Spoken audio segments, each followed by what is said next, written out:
Hello everyone, I am Priyanka and welcome back to the bio coiling. So आज हम discuss करने वाले हैं एएसआरबी नेट की एग्रीकल्चरल माइक्रोबायोलॉजी ट्रेड के प्रीवियस ईयर क्वेश्चंस को। हम स्टार्ट करते हैं।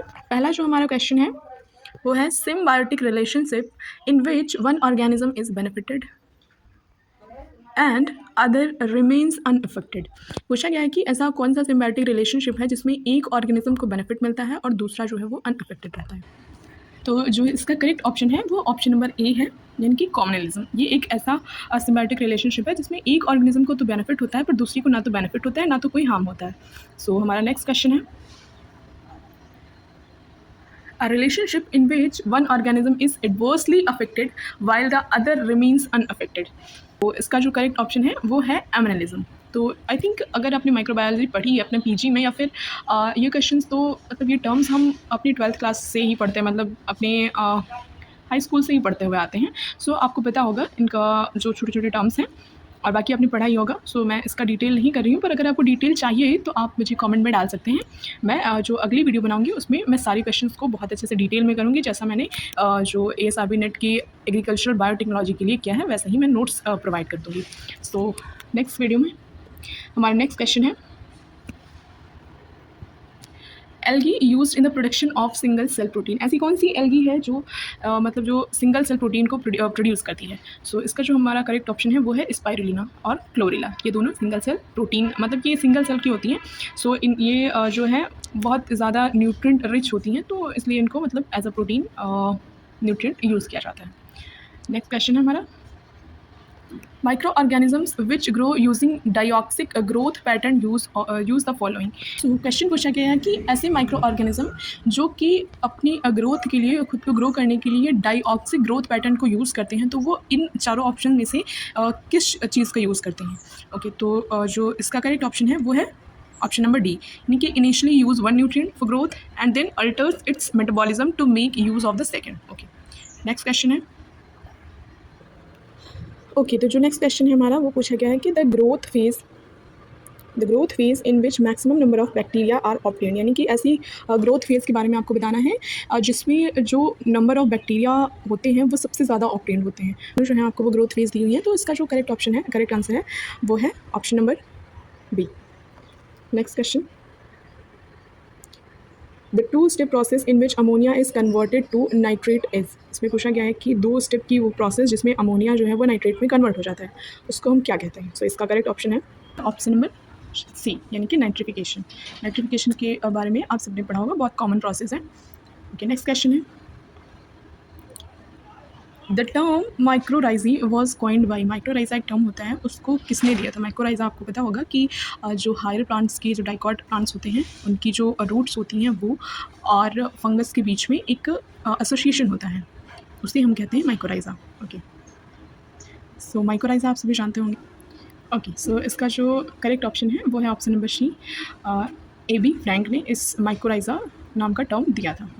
नेक्स्ट क्वेश्चन है पूछा गया है कि viroids have the genome of which type. इसमें पूछा गया है कि जो वायरॉइड्स होते हैं उसमें किस तरह का जीनोम प्रेजेंट होता है।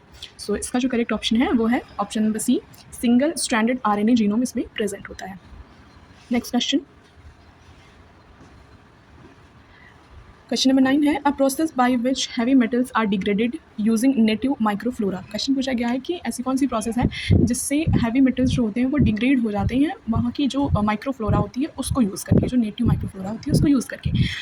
इसका जो करेक्ट ऑप्शन है वो है ऑप्शन नंबर सी, इनकी बायो रेमेडिएशन नाम की एक प्रोसेस होती है जिसके थ्रू जो हैवी मेटल्स होते हैं वो डिग्रेड हो जाते हैं नेटिव माइक्रोफ्लोरा को यूज़ करके। नेक्स्ट क्वेश्चन है hops are use in the fermentation of beer, which of the following is true regarding it. इसका जो करेक्ट ऑप्शन है वो option number D, flavour enhancing and adding bitterness. Next question है the zone where plant root is associated with soil containing enhanced microbial population is। इसका जो correct option है वो है ऑप्शन नंबर डी, यानी कि राइजोस्फीयर। नेक्स्ट क्वेश्चन है हमारा ray fungi refers to which of the following, यानी कि जो रे फंजाई होते हैं उनको हम मतलब उनकी क्लास क्या होती है ये बेसिकली इसमें पूछा गया है। तो उनकी जो क्लास होती है वो होती है एक्टिनोमाइसिटीज़, ऑप्शन नंबर ए।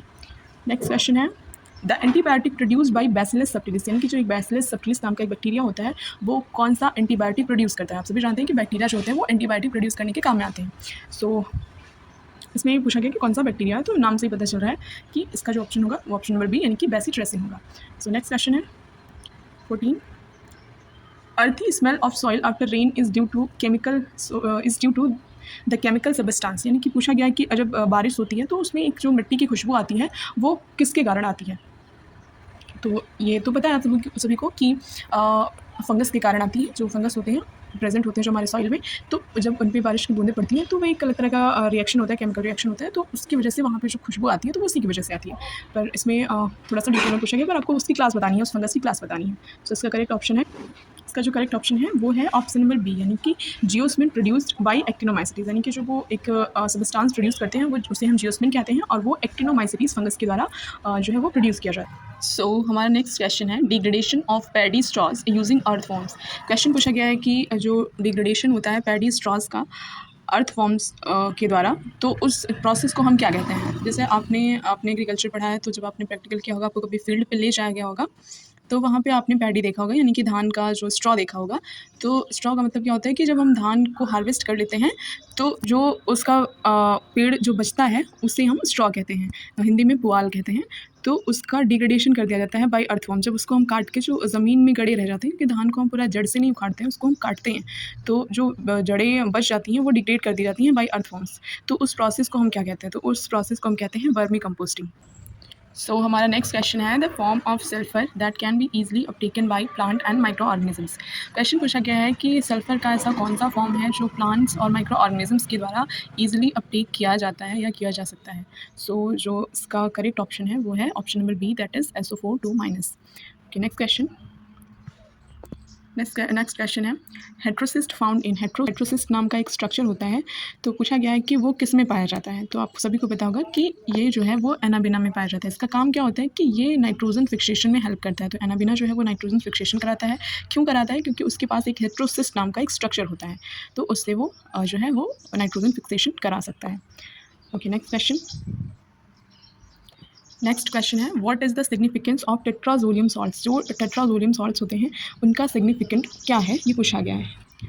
सो इसका जो करेक्ट ऑप्शन है वो है option number A, that is indicates cellular respiration and helps to detect microbial growth. यानी कि जो टेट्राजोलियम सॉल्ट्स होते हैं वो सेलुलर रेस्पिरेशन को इंडिकेट करते हैं और हेल्प करते हैं माइक्रोबियल ग्रोथ को डिटेक्ट करने में। ओके, हमारा नेक्स्ट क्वेश्चन है द बायोकेमिकल ऑक्सीजन डिमांड, जिसे BOD शॉर्ट फॉर्म में कहते हैं, test is an indirect measure of. जो BOD टेस्ट होता है वो इनडायरेक्टली किसका मेजरमेंट करता है। तो इसका जो करेक्ट ऑप्शन है वो है option number B, that is organic matter that can be oxidized by the aerobic microbes. Okay, next question. Next question है activated sludge process degrade organic material and.